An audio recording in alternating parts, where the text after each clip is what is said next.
All right, ladies and gentlemen. Well, here's somebody we haven't heard about for quite a while, and I wish that Alyssa Mercante would stay away, like this particular person did for as long as she did. But apparently, she's back, like a good old STD. She is back when you don't want her around. It says Marvel She-Hulk from Bounding into Comics star Tatianna Maslany slams Canadian law requiring parental approval for students to change pronouns. It should not be in the control of parents on how a child identifies.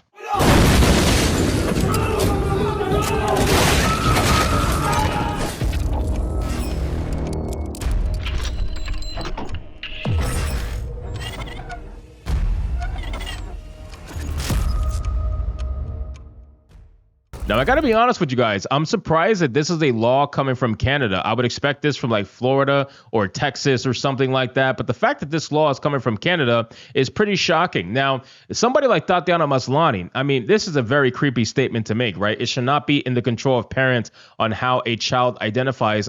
No, that's exactly what it should be, because they are the parents, right? You guys, it's weird that Hollywood wants to be the parents for everyone else's kids, but it seems like that's the case. And Tatianna Maslany is all for apparently wanting to go after your kids. So let's get into this article, guys, from Bounding into Comics. But of course, before we do, if you are new here, just consider hitting that subscribe button. I would greatly appreciate it, and like the video to push us out into that YouTube algorithm. Now, obviously, Tatianna Maslany must have loved having her name in the headlines during the whole She-Hulk fiasco. And once that show faded away, just like her, she ended up fading away after that show, and nobody was talking about her. Well, apparently, she's probably wanted to get her name back in the headlines. Perhaps something's coming up that she's working on. Who really knows? But she decided to make this stupid statement because, again, this is not someone who's exactly very intelligent.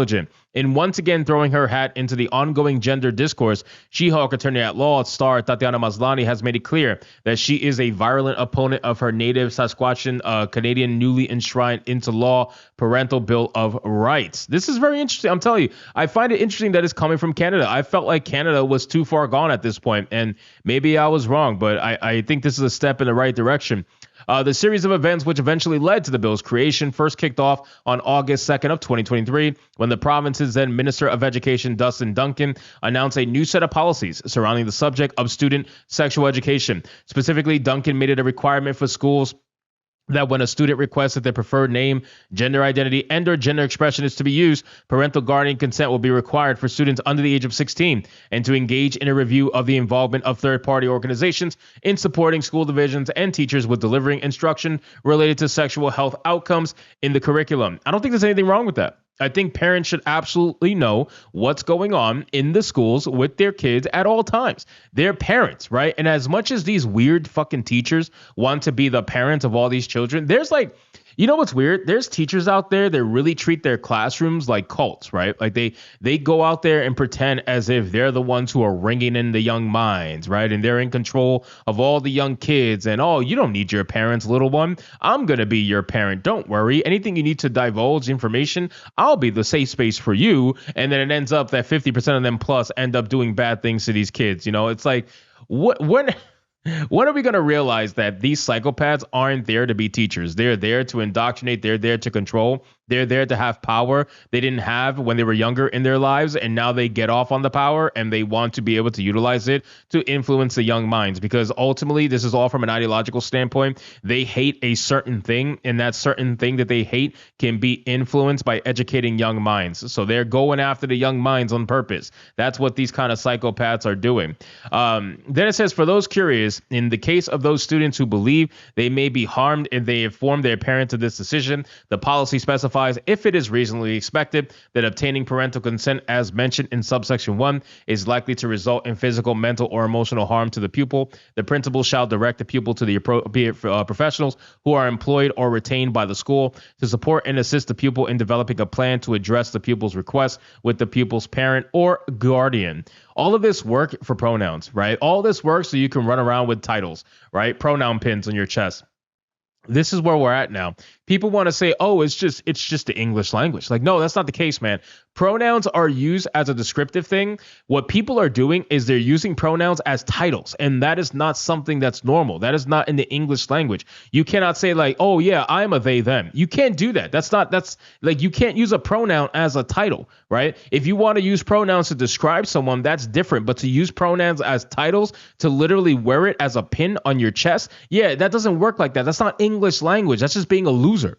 It says, in a response to these policy shifts, the University of Regina's Pride Center for Sexuality and Gender Diversity teamed with Canadian LGBTQ advocacy group Egale Canada to challenge the implementation of the former policy on the grounds that doing so would supposedly violate the rights to life, liberty, and security of the person and equal treatment before and under the law granted to each citizen in the nation's Bill of Rights, the Canadian Charter of Rights and Freedoms. Following a brief court case, Court of King's Bench Justice Michael McGall eventually ruled that at this stage, the pronoun restriction does not appear to have governmental authority, granting an injunction against the government's policy pending a full and complete hearing into the constitutionality.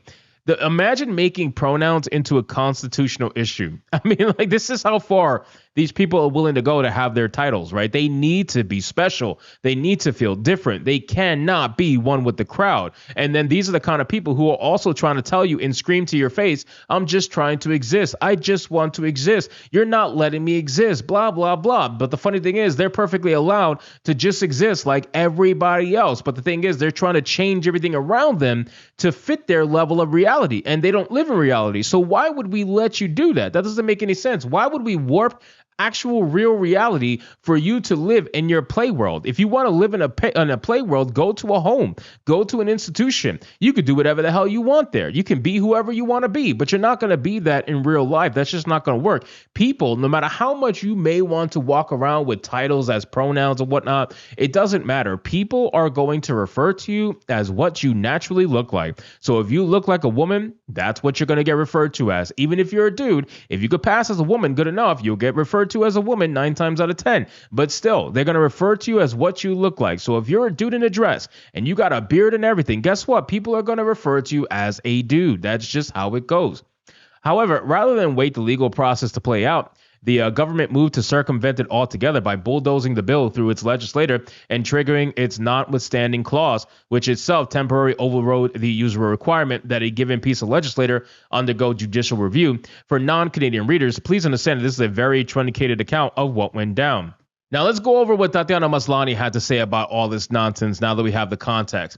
Unsurprisingly, the passage of this bill did not fly well with Maslany herself, a noted LGBTQ youth activist. I mean, why can't you just be an actor? Like, why do you have to be an activist? Why does every single Hollywood actor have to be an activist too? You know why? Because they're rich. And when they're rich, they got very little problems, very little issues. So guess what happens with that? Just like the first world problems is a thing, well, actor problems is a thing. So when you're rich, you got everything and you don't need money anymore, what's your next step? You got to find something. You got to find something to fight for. And that's what they're doing. That's why they all become activists.